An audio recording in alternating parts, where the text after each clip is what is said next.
Hello and welcome to FPL Mate, your best mate for fantasy Premier League content for the 2020-21 season. My name is Dan and today we're talking buying, selling, keeping and avoiding because it's transfer video day. So yes, if you have not watched this video before, I will explain how it works in a minute. But yeah, a lot of you guys seem to like this video series, so do leave a big thumbs up if you are enjoying the buy, sell, keep, avoid videos. And if you're new around here, if you like what you see today, please do consider subscribing. Plenty more to come.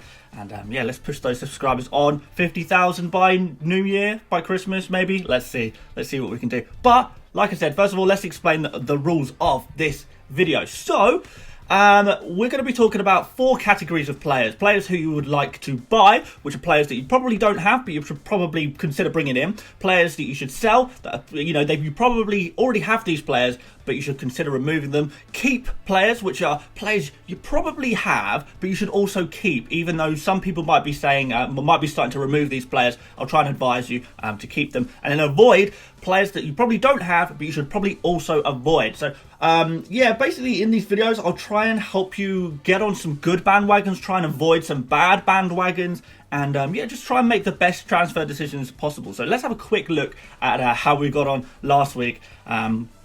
The 1 week scores for last week, and a mixed bag. So Chilwell obviously got his assist, but also conceded a load of goals and got the yellow card, so he didn't blank, but still. Morpay should have got a goal really, but he didn't, so he blanked. Werner, who I advise you to sell. I mean, I think this is the biggest mistake so far of this series.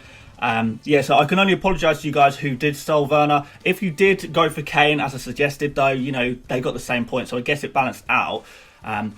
But yeah, no, I do apologise for suggesting to take out Werner. I did think he was going to continue his bad form, but obviously he's at least started to turn it around. So let's see what he does there. But I still prefer Kane as an option, if I'm honest. I said to sell Aubameyang. That's a pretty good decision. I said keep KDB. That was, of course, before we learned that his injury was quite bad. So I'm going to let myself off there. And I said to keep Jimenez, and we got a little bit lucky there as well. I said to avoid Vardy and Rodriguez, and Vardy didn't play.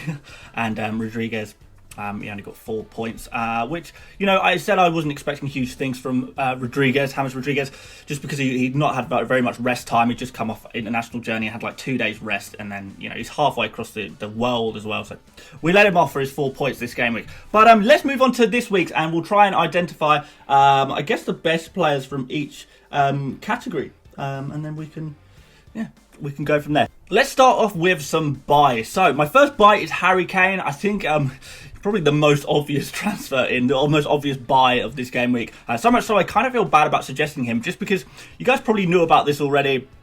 But really what I want to do here is convince you that this is 100% a transfer worth going for if you're not fully decided yet. So Kane is the player right now that is scoring very, very well, but more importantly, his underlying stats completely back up his performances, so we can expect these performances to continue. So he's averaging 5 shots a game, 3 of which will be in the box in any given game, and he's received 6 big chances so far in these 5 games. His expected goals for these 5 games totals 4.33, and his expected assists totals 3.79. Obviously, he's outperformed that assist stat by a fair amount, but he just has the quality to do that, and his passing just seems to have improved incredibly this year. He's sort of taken it up a level completely, hasn't he? So basically, so far this season, Kane has just looked fantastically, and even more interestingly, and this is the kind of stat I like when picking an FPL player, is that Kane has been involved in 80% of Spurs' goals. So basically, if Spurs score, it's almost certain that Kane is going to be involved. And if Spurs score, a few goals in a game,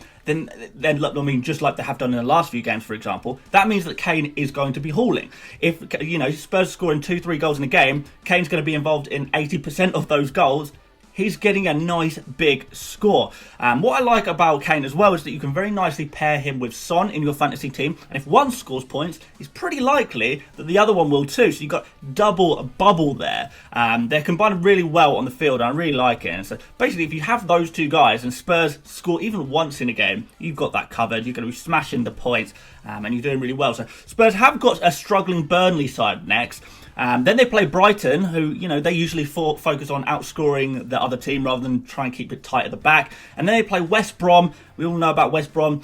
So they've got fantastic 3 fixtures, Tottenham's Hotspur have. And in each of them, Kane is going to be a fantastic captaincy choice. So honestly, I just think he's the most important player in FPL at this exact moment, and I would be moving the earth to bring him into my team if I didn't already have him in my team, that's for sure. So my second buy is Ross Barkley, a bit of more of an interesting one for you, I guess. A man with only 2% ownership right now, so even though he's just scored 7 points in Game Week 4 and then 11 points in Game Week 5, Ross Barkley kind of seems to have gone under the radar a little bit. But you guys who have watched me before know that I do look beyond the points. Is a player just picking up points through good fortune, I guess, or have they earned their points? Maybe. Did they get their points through kind of one-offs, or have they got some, really nice, good signs that those points are going to continue to appear? And I think Barkley fits into the latter category, and I think he's going to be on for some more points indeed. So we all know that the main man at Aston Villa is Jack Grealish. The problem is Leicester tried to mark him out of the game, tried to contain him, hack him down, which means Grealish couldn't really fully get into the game. That kind of means that Ross Barkley in a situation like that has to step up. I guess it's the second most creative player in that Villa side.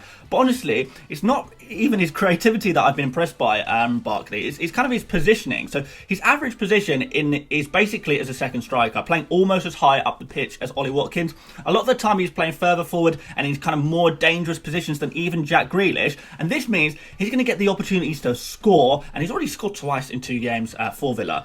He's having 4 shots a game. He had, 5 shots in the box over those 2 games. 1 big chance, 1 key pass, and an XG of 0.84 and an XA of 0.22 in those 2 games, which is not too bad for a player who is only 5.9 million, remember. And I think people will be put off by his price and think, he's too cheap, he must be a downgrade. But honestly, if you want to replace one of your midfielders, whether it's someone like Podence you want to replace, or even if it's someone like, someone who's worth a little bit more, maybe Willian, maybe Traore, maybe Harvey Barnes or someone like that, I honestly think you could go for Barkley. It's not, although the price makes it seem like it's a downgrade, I don't really think it is a downgrade, so you can go for that. So, sell, we're going to talk about Jamie Vardy. So I guess another fairly obvious one, transfer out Jamie Vardy, preferably to Kane if you have the funds. I know I'd say it's obvious, but when I was streaming last night, a few people were genuinely confused as to why I was suggesting to take out Vardy, because before his injury, he had 2 hauls of 13 points in Game Week 1, 17 points in Game Week 3 against Manchester City, and it sort of dawned on me that people still are not fully getting why Vardy is just not a great option right now. So I'm going to try and explain it again, why you should get rid of Vardy out of your team. Like I said, preferably transfer him to Kane. But yes, anyway, so Jamie Vardy, excluding penalties, he has taken just three shots all season. And remember, this is a 10 million forward, and he's taken just 3 shots all season, excluding penalties, of course. Of those 3 shots, only 1 of them was on target. I guess as far as his creativity goes, because he was providing a few assists last season, which was quite nice. It made him quite appealing. He's only made 2 key passes in the 4 games that he's played. He's created 0 big chances, just 10 successful passes at all in the final third. So, he's not even looking likely that he's going to get any assists either. So essentially, with no goal scoring or goal creating potential from open play, of course, this leaves us with penalties. And yes, Vardy does take penalties. Yes, Vardy does score penalties. But that's pretty much all we've got for him. That's why he's sitting on a pretty good FPL score, despite the fact that he's not playing well.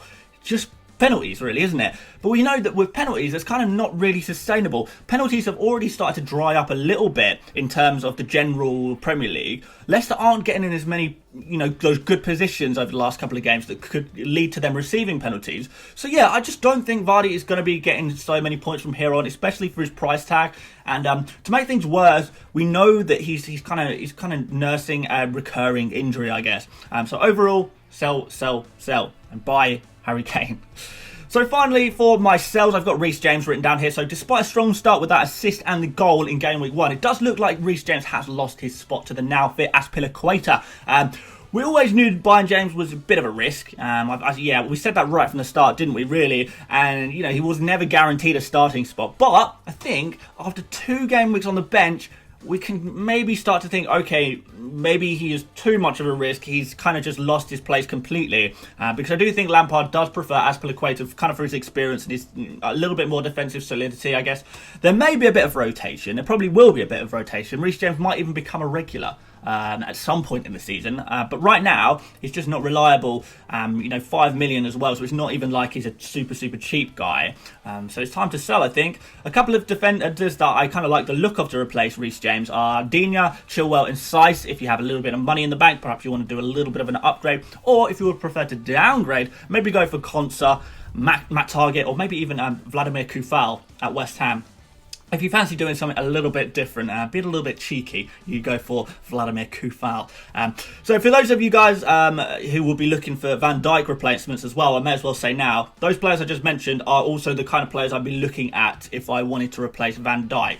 They would work well as well. We've gone off topic a little bit, so let's move on to our keeps. So my first keep is Trent Alexander-Arnold. First of all, I completely understand the desire to sell Trent. I understand why a lot of you guys are looking to sell Trent. First of all, I guess Liverpool are missing Alisson and now Van Dijk, which means less clean sheets, basically, doesn't it? Liverpool are looking, not great defensively anyway. And also, he's just not really playing the same role as he did last year. He's playing a little bit deeper on the field, not getting into as many creative areas. And it kind of looks like Jordan Henderson is actually occupying that space on the right-hand side of the field, where I guess Trent would have been occupying last season. So that would usually allow Trent to pop up. But actually, Jordan Henderson's already there, so Trent is maybe sitting back a little bit. I'm not sure. It's not looking good right now for Trent as far as FPL is concerned. I'm totally aware that, it's not looking great.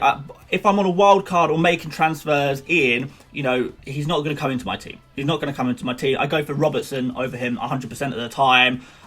But it's difficult. I completely get it because, he's a lot of money, Trent. I would rather downgrade him and use the money elsewhere.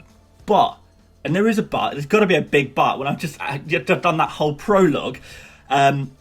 This is not the game week to make the transfer. Unless you really need to get rid of Trent to free up some funds, free up some money to bring in, Harry Kane, for example, or something like that, then this simply is just not the right time to transfer out Trent Alexander-Arnold. The reason is Liverpool play Sheffield United at home, a team who have only scored 2 goals so far this season, and one of them was against Fulham, and it was a penalty, so does that one even really count? The fact is, when you look at Sheffield United, they're sort of towards the bottom of every attacking metric. Shots on target, shots in the box, chances from set pieces, everything. So in terms of teams that we should be targeting for a clean sheet, we have Sheffield United. Liverpool play them at home. So can you really see Liverpool conceding? I mean, obviously they could, but you say you've got a good chance. And, I think from a standalone one game week only, Game week 5, this individual game week, you've got a great chance of a clean sheet there with Trent Alexander-Arnold, and then you've always going to have the chance of goals and assists with this guy as well. So overall, just hold on to him for one more week, unless you really need to free up the money that you've got tied up in him. Just keep him, guys. Just keep him. Okay, so my next keep is Wilfried Zaha. Now, I guess I was kind of struggling to find a second keep mostly because a lot of the players that FPL managers in general seem to be transferring out kind of seem a little bit justified. I can totally see why most of the transferred out players are being transferred out indeed. I did spot Zaha on the list of most transferred out players this game week though. And I don't know who people are bringing in as his replacement. I guess if it's James Rodriguez, for example, or maybe up to Son using banked cash, then of course that's totally understandable. But other than those two players and maybe like the real premiums like Salah, you'd have to have a lot of spare money. Other than those guys, I'm not really sure this is a good transfer because I don't know who else I would want to bring in as his replacement that I think would really be beneficial. I know Crystal Palace haven't been creating a huge amount of goal scoring opportunities, but Zaha, he is their main man in their attack. If Palace are scoring, it's probably going to be through Zaha. Zaha is on penalties and he's scoring them too, which is nice. And finally, Palace are just about to play Fulham, so it seems a really weird time to sell him, I guess. I feel like that last point is probably the main one. Even if you don't like a player, if they're about to play one of the weaker teams, like, Fulham, West Brom, someone like that, then maybe just save the transfer, just wait 1 week and have a look at it then. But, even after that, Zaha has some really nice fixtures coming up. So in their next 6 games, 4 of their fixtures are Fulham, Burnley, Newcastle and West Brom. These are some insane fixtures. So whilst I understand why you might want to avoid the Palace attack, generally speaking, I don't think there's many transfers that are actually worth making that involve removing Zaha right now. And for that reason, he absolutely has to go down as a keep in my book. So there you go. There's my opinion on that. So let's move on to the avoids, the interesting ones, aren't they? The avoids. So my first one is Timothy Castan. Now, I almost can't believe I have to say this, considering he's just got back-to-back 1 point a game weeks. But a lot of people are transferring in Castan. A hell of a lot of people. And, you know, I'd like to try and avoid advice to you guys not to do that. Not to transfer in Castan this week, even though a lot of people are. I'm guessing it's most likely that people are just searching for a Van Dijk replacement. And they've seen Castan. He's got a few points so far this season, and he's roughly the same price as Van Dijk, I guess, and thought, hey, that guy will do the trick. I'm telling you, he won't do the trick. Honestly, I think we might have got a little bit too excited a little bit too quickly about Castan. His price did inflate from 5.5 million all the way up to 5.8 million, which is a bit mad. And I just don't think he really even nearly justifies that price tag. Yes, he had a good start. That got us all really excited, really hyped. But over the last 2 game weeks, he has an expected assist of just 0.11. And he's created just 1 chance for his team. And he's only taken 1 shot as well. And it's just like, I want so much more for 5.8 million. I want so much more from a defender. You sort of want a few chances created each game. You want sort of at least 1 shot per game. And fair enough, some of you might be thinking, well, that's just the last 2 games for Castan. Maybe we should look at the bigger picture. But the bigger picture is over 5 games, his expected goals is 0.72 and his expected assists is 0.69, which is okay. It's not bad. But his expected goals is kind of all down to the 1 big chance he had and he scored it. He's only had a total of 2 shots all season.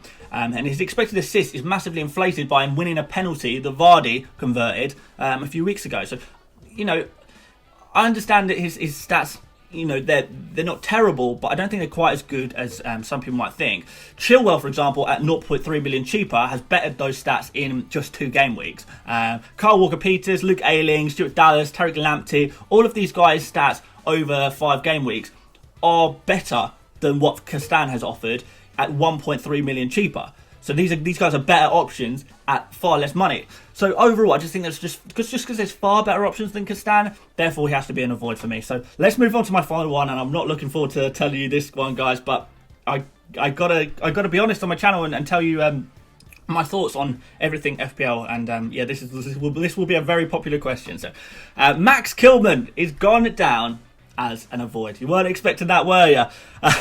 Dan, I can't believe it. How can you say you want to avoid a guy who has scored 21 points in 2 game weeks despite only costing 4 million? This is crazy talk. Surely he's a must buy. And, you know, if you think that, I'm not going to stop you. You guys do you. You go for it. However, for me, it's kind of just not really a risk that I'm willing to take, and here's why. And I should say beforehand that I don't want to take anything away from the lad. He has done a great job. Genuinely good on him. He seems like a good player, but I just don't think he's quite FPL material yet. So, firstly, I guess, although Wolves have kept 3 clean sheets in 5 games now, it's important to put that into context. So one of them was against Sheffield United, who, as I've spoken about already, they've kind of completely forgotten how to score against anybody. 1 goal was against Fulham. 1 clean sheet was against Fulham, who, you know, they're massively struggling to create anything and defend their own goal as well. And then the final one was against newly promoted Leeds just yesterday. Despite the fact that Leeds were constantly barraging them with shots, honestly, I personally believe that, you know, I think Wolves got away with it against Leeds, if I'm completely honest. And if you look at the stats, 3 clean sheets do really flatter Wolves, as they've actually got one of the highest expected goals conceded in the league. They're leaking so many goal-scoring chances. They're you know, receiving a lot of shots. And I don't know if they can sustain these clean sheets kind of long term, particularly when they face the more challenging teams. And I know they've got some really nice fixtures. They've got Palace and Newcastle next. They're pretty good fixtures from a defensive point of view. But after that, it kind of falls off a cliff a little bit. So long term, Wolves is not great. Short term, yeah, fantastic defence to be invested in.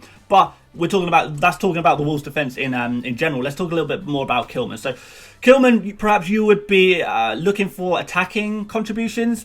So yes, he got one last night. But, you know, if you watch the game, you would know that the assist was pretty fluky. It was a pretty lucky goal contributions, and it's not really something that is likely to repeat itself regularly based on that. He is a centre-back at the end of the day, and centre-backs don't get that many attacking contributions, so you kind of are relying on clean sheets with a centre-back. And then finally, the most important factor, and this is sort of the deal breaker for me, is that, you know, although Kilman has had a couple of good performances now, he's not a nailed-on starter. If we're talking about the left-back / left centre back positions that need to be filled by 2 players, the pecking order probably goes something like this: Saiss, obviously, and then either Marçal, who's just returned to fitness, and their other new signing, Aït-Nouri, who is just betting into the team. And then the fourth choice for those 2 slots, the fourth choice would be Kilman. So, you know, even off the back of some good performances, because of all this competition, we know Saiss, he's been nailed, and at the club just for a while now. For the last year, he's just been nailed on, really. He's not left the team. He's going nowhere, you would say. And then you've got the 2 new signings, one of which is one of the most promising left-backs in world football. Is Kilman going to get nailed on there, really? So if you're bringing him in on a wild card to sit on your bench, that's absolutely fine. If you're bringing him in with the hope that he's going to be a regular starter for your fantasy team, then I think you're mistaken. Honestly, I've seen people saying, like, wow, Kilman, he's the perfect Van Dijk replacement for my fantasy team. I can spend the cash elsewhere, I can bank it. You know, this is some kind of genius move to cheat the system. You must be joking, right? You must be joking. You can't cut corners like that and for it to just work out perfectly when you're dealing with your starting 11. If you really want a Wolves defender, and I completely understand if you want a Wolves defender, just go for Saiss. And if you are, you know, wasting a transfer to bring in Kilman just to sit on your bench, then, you know, that's just a waste of time, a waste of a transfer that you could use to improve your starting 11. You know, the players who actually contribute to your points total. So yeah, that's my opinion on that one. I just don't think he is nailed enough. Maybe in a couple of weeks, when we get a little bit more information, I might change my mind on that. But right at this very, very second, two starts is when, you know, Aït-Nouri has not been ready to play and Marçal has been injured, is not really enough for me to say yes, Kilman is going to be starting week in, week out. Even if he starts playing 90%, 80% of games, then it's a pretty good signing, right, for your fantasy teams. But I don't even know if he's going to do that yet. So let's see. Let's wait and see. Let's not waste a transfer on a player who might just sit on your bench. That's a waste of a transfer. Let's focus our transfers on our starting 11 players as much as we can. I'm sure as much as you guys would love for me to tell you that Kilman is a cheat code that allows you to spend your money elsewhere, I'm afraid I don't think he is. I'm afraid he's got to be an avoid for me. So that's my take on that. I know a few of you guys were interested in my opinion on Kilman, and it's fine to disagree with that. If you disagree, that's completely fine. If you want to take the punt, if you want to take the risk, absolutely go for it.